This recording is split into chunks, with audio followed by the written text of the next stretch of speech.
Malappuram Areekode Sullamussalam oriental higher secondary സ്കൂളിൽ കൊയ്ത്തുത്സവം നടന്നു.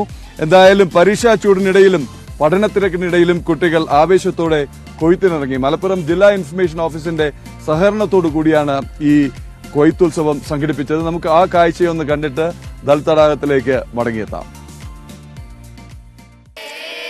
അവിൽപ്പാടത്തെ കൊയ്ത്തുത്സവം ഇത്തവണയും ആഘോഷമായി. പരീക്ഷാകാലമായതിനാൽ കൊയ്ത്തുത്സവത്തിൽ കുട്ടികളെ സഹായിക്കാൻ രക്ഷിതാക്കളുമെത്തി. ആഘോഷത്തിൽ പങ്കെടുക്കാൻ ഓസ്ട്രേലിയയിൽ നിന്നുള്ള ഒരു അതിഥിയുമുണ്ടായിരുന്നു.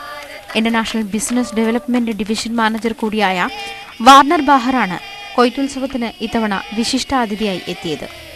വിദ്യാർത്ഥികൾക്കൊപ്പം അതിഥിയും നെൽപ്പാടത്തേക്കിറങ്ങിയതോടെ കൊയ്ത്തുപാട്ടിന്റെ ഈരടികൾ ഉയർന്നു. പാട്ടിന്റെ താളത്തിനൊത്ത് അവർ നെല്ലുകൊയ്തു. കേരളത്തിലെ പൊതുവിദ്യാഭ്യാസ രീതിയും അനുബന്ധ പ്രവർത്തനങ്ങളും അതിഥിക്ക് നന്നായി ഇഷ്ടപ്പെട്ടു. കൃഷി ഒരു പഠന പ്രവർത്തനമായി കാണുന്നത് മാതൃകാപരമാണെന്ന് അദ്ദേഹം അഭിപ്രായപ്പെട്ടു. So I only did 5 minutes work. It's not so difficult, but I'm sure if I had to do all of this field, I would be extremely tired.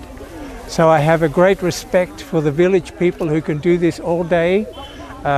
My hands so soft from computer work, but I enjoyed it very much.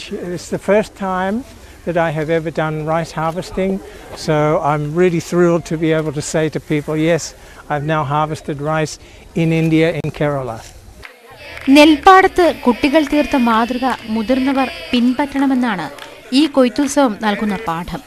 യുവതലമുറയിൽ കൃഷിയോടുള്ള സമീപനം മാറ്റാൻ ഇത്തരം പ്രവർത്തനങ്ങൾക്കാകുമെന്നും അദ്ദേഹം പറഞ്ഞു. പൊന്മണി ഇനത്തിൽപ്പെട്ട വിത്താണ് ഇപ്രാവശ്യം കൃഷി ചെയ്തത്. യുവ കർഷകനും അരീക്കോട് ഗ്രാമപഞ്ചായത്ത് ആരോഗ്യ വിദ്യാഭ്യാസ സ്റ്റാൻഡിംഗ് കമ്മിറ്റി ചെയർമാനുമായ നൌഷർ കല്ലടയുടെ വെള്ളേരിയിലെ ചാലിപ്പാടത്തെ ഒരേക്കർ വയലിലാണ് സ്കൂളിലെ NSS യൂണിറ്റിന്റെ ആഭിമുഖ്യത്തിൽ കുട്ടികൾ കൃഷിയിറക്കിയത്. കഴിഞ്ഞ 6 വർഷമായി കുട്ടികൾ ഇവിടെ കൃഷിയിറക്കുന്നുണ്ട്. മുൻപ് ബിരിയാണിപ്പാടം ഒരുക്കി അതിൽ നിന്നുള്ള വരുമാനം മുഖ്യമന്ത്രിയുടെ ദുരിതാശ്വാസ നിധിയിലേക്ക് കൈമാറിയിരുന്നു. ന്യൂസ് 18 മലപ്പുറം.